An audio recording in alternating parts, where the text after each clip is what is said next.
Mrs سمنتھر Chatterjee نے دوسری رو میں کھڑکی کے ساتھ پہلی کرسی پہ بیٹھے ہوئے اس لڑکے کو چوتھی بار بولا۔ وہ اس وقت بھی بڑی بے نیازی سے کھڑکی سے باہر دیکھنے میں مصروف تھا۔ بوقتاً وہ باہر سے نظریں ہٹاتا، ایک نظر مس سمنتھا کو دیکھتا، اس کے بعد پھر اس طرح باہر جھانکنے لگتا۔ اسلام آباد کے ایک غیر ملکی اسکول میں وہ آج پہلے دن اس کلاس کی بائیولوجی پڑھانے کے لیے آئی تھی۔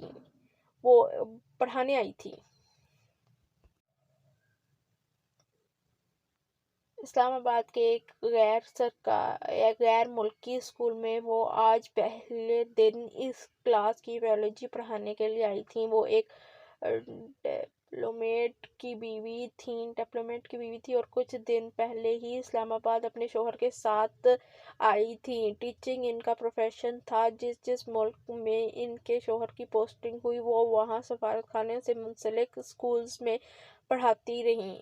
اپنے سے پہلے بائیولوجی پڑھانے والی ٹیچر مس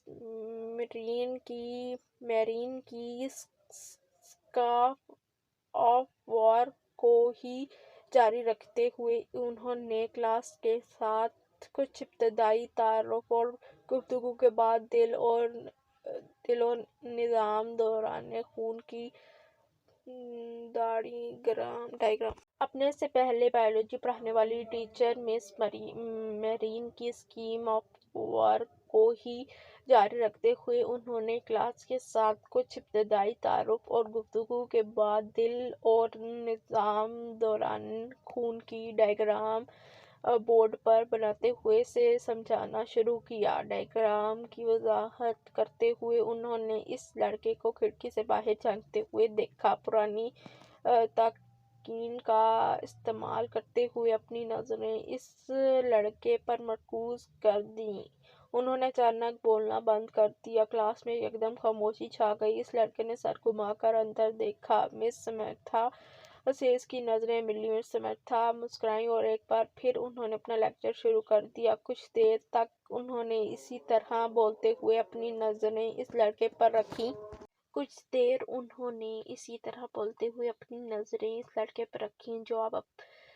جو اب اپنے سامنے پڑی نوٹ بک پر کچھ لکھنے میں مصروف تھا۔ اس کے بعد مس سمنتھا نے اپنی توجہ کلاس میں موجود دوسرے اسٹوڈنٹ پر مرکوز کر لی۔ ان کا خیال تھا وہ خاصا شرمندہ ہو چکا ہے، دوبارہ باہر نہیں دیکھے گا۔ مگر صرف 2 منٹ کے بعد انہوں نے اسے ایک بار پھر کھڑکی سے باہر متوجہ دیکھا اور وہ ایک بار پھر بولتے بولتے خاموش ہو گئیں۔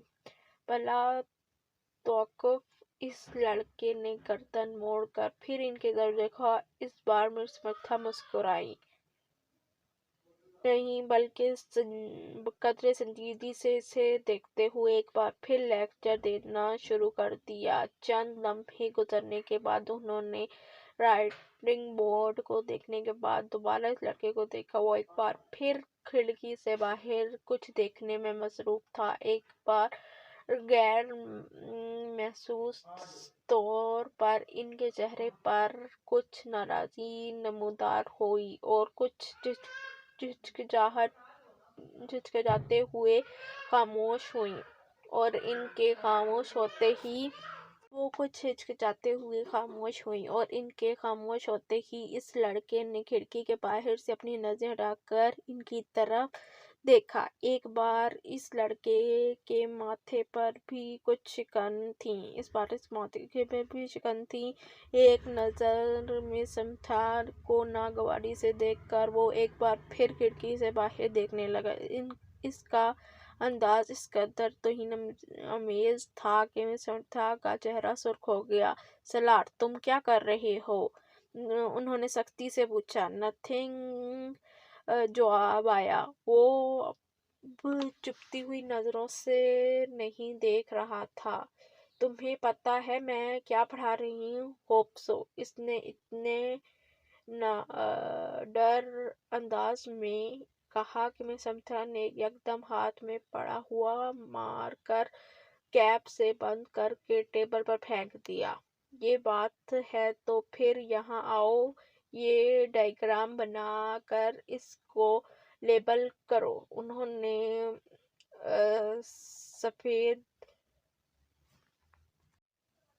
نے ڈسٹر کے ساتھ رائٹنگ بورڈ کو صاف کرتے ہوئے کہا۔ یک بعد دیگرے لڑکے کے چہرے پر کئی رنگ آئے۔ انہوں نے کلاس میں بیٹھے ہوئے اسٹوڈنٹ کو آپس میں نظروں کا تبادلہ کرتے ہوئے دیکھا۔ وہ لڑکا اب سرد نظروں کے ساتھ مس سمرتھا کو دیکھ رہا تھا۔ جیسے ہی انہوں نے رائٹنگ بورڈ سے آخری نشان صاف کیا، وہ اپنی کرسی سے ایک جھٹکے کے ساتھ اٹھا۔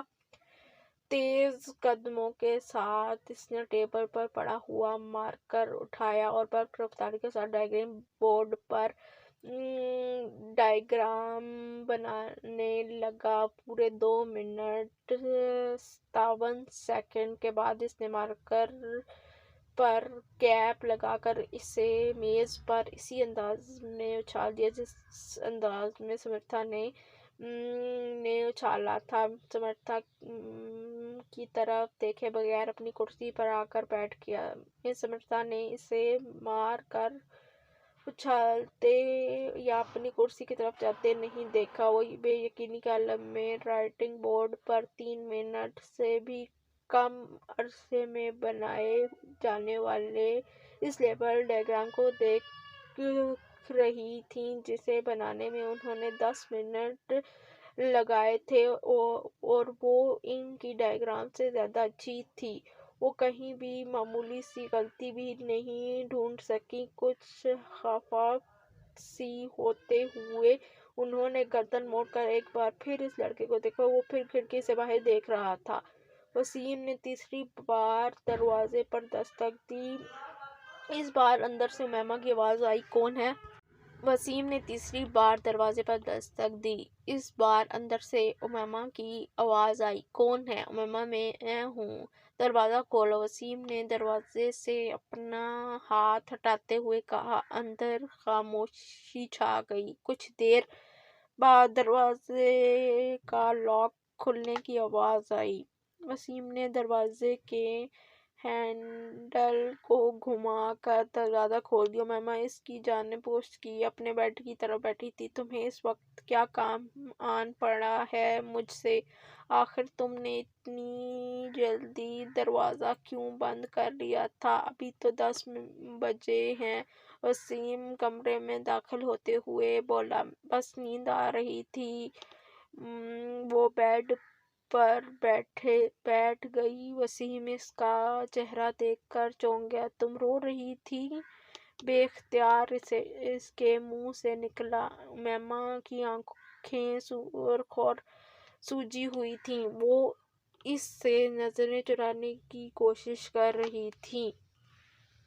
نہیں رو رہی، نہیں، بس سر میں کچھ درد ہو رہا تھا۔ امیمہ نے مسکرانے کی کوشش کی۔ وسیم نے اس کے پاس بیٹھتے ہوئے اس کا ہاتھ پکڑ کر ٹیمپریچر چیک کرنے کی کوشش کی۔ کہیں بخار تو نہیں؟ اس نے کچھ تشویش بھرے انداز میں کہا اور پھر ہاتھ چھڑا دیا۔ بخار تو نہیں ہے، پر تم کوئی ٹیبلٹ لے لیتی؟ میں لے چکی ہوں۔ اچھا تم سو جاؤ، میں باتیں کرنے آیا تھا، مگر اب اس حالت میں کیا باتیں کروں گا تم سے؟ وسیم نے قدم باہر کی طرف بڑھاتے ہوئے کہا۔ امیمہ نے اسے روکنے کی کوشش نہیں کی۔ وہ خود بھی اٹھ کر اس کے پیچھے گئی اور وسیم کے باہر نکلتے ہی اس نے دروازے کو لاک کر لیا۔ بیڈ پر اوندھے منہ لیٹ کر اس نے تکیے میں منہ چھپا لیا۔ وہ ایک بار پھر ہچکیوں کے ساتھ رو رہی تھی۔ 13 سال کا وہ لڑکا اس وقت ٹی وی پر میوزک شو دیکھنے میں مصروف تھا۔ جب طیبہ نے اندر جھانکا، بے یقینی سے انہوں نے اپنے بیٹے کو دیکھا اور پھر کچھ ناراضگی ناراضگی کے عالم میں اندر